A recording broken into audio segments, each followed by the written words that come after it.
여러분 안녕하세요.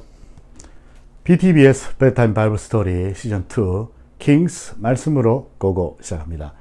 오늘의 이야기는 하나님의 불말과 불병거이에요. 엘리사가 이스라엘의 선지자로 있을 때에 북쪽의 아람 군대가 이스라엘을 공격해 왔어요. 역사적으로 베나닷 2세 왕으로 알려져 있어요. 아람 군대의 전략은 이스라엘 군이 지나갈 만한 곳에 숨어 있다가 공격하는 것이었어요. 이것을 매복과 수색이라고 해요. 그런데 아람 군대가 숨어서 매복을 하고 있으면 이스라엘 군인들이 그곳을 지나가야 하는데 아무리 기다려도 지나가지 않았어요. 그리고 어떤 지역을 갑자기 공격하면 이미 공격하는 것을 다 알고 있는 것처럼 미리 준비를 다 하고 있었어요. 그래서 아람의 작전은 번번이 실패했어요. 아람 왕은 누군가 내통하는 스파이가 없이는 이런 일이 계속 일어날 수 없다고 여겼어요. 그런데 그의 부하들이 하는 말이 우리 안에 스파이가 있어서 그런 것이 아니라 이스라엘에 엘리사라는 선지자가 있는데 그 엘리사는 아람 왕이 침실에서조차 하는 이야기를 다 알고 왕에게 일러 바친다고 했어요. 그래서 아람 왕은 그럼 엘리사를 잡아야겠다. 엘리사가 어디 있느냐?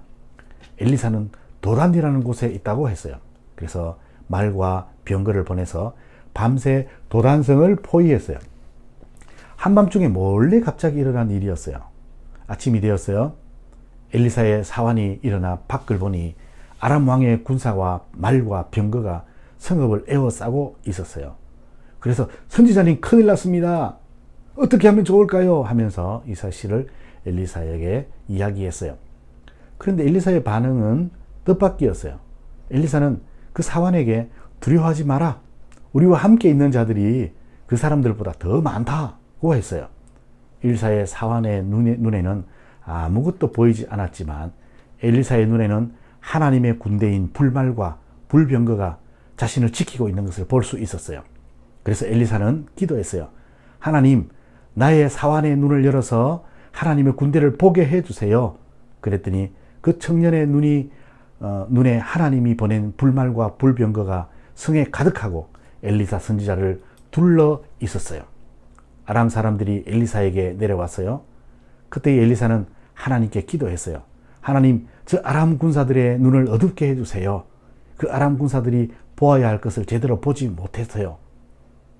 엘리사 선지자가 그 아람 군사들에게 너희가 길을 잘못 들었다 하면서 그 사람들을 데리고 사마리아로 내려갔어요. 아람 군대는 다시 눈을 열어서 보니 자신들이 이스라엘의 수도인 사마리아에 와 있고 이스라엘의 군대가 완전히 포위하고 있었어요. 이스라엘 왕이 흥분했어요. 이런 일이 있을 수 있는가? 이것은 기회다. 그러면서 엘리사 선지자에게 사마리아 군대를 공격할까요? 물었어요. 엘리사는 그들을 공격하지 마세요. 우리의 포로가 된 사람일지라도 공격해서는 안 돼요. 우리의 힘이 아니라 하나님의 도움으로 사로잡은 자들인데 그들에게 음식을 주어 먹게 한 다음에 그 포로들을 놓아주세요. 그렇게 말했어요. 아람 군사들이 죽을 고비를 넘겼어요. 그리고 아람으로 돌아가서 다시는 이스라엘의 땅에 들어오지 않았어요.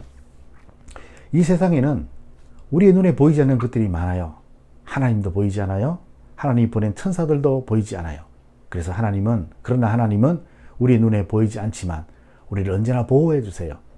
엘리사를 지킨 하나님의 군대인 불말과 불병거가 오늘 우리도 지켜주세요. 언제나 하나님은 우리를 보호해 주세요. 목사님이 기도하겠습니다. 하나님께서 늘 우리를 지켜주시니 감사합니다. 예수님 이름으로 기도합니다. 아멘. 오늘의 퀴즈. 아람 군대가 엘리사를 포위했지만 엘리사가 두려워하지 않았던 이유는 무엇인가요? 여러분 오늘도 잠 잘 자세요. 안녕.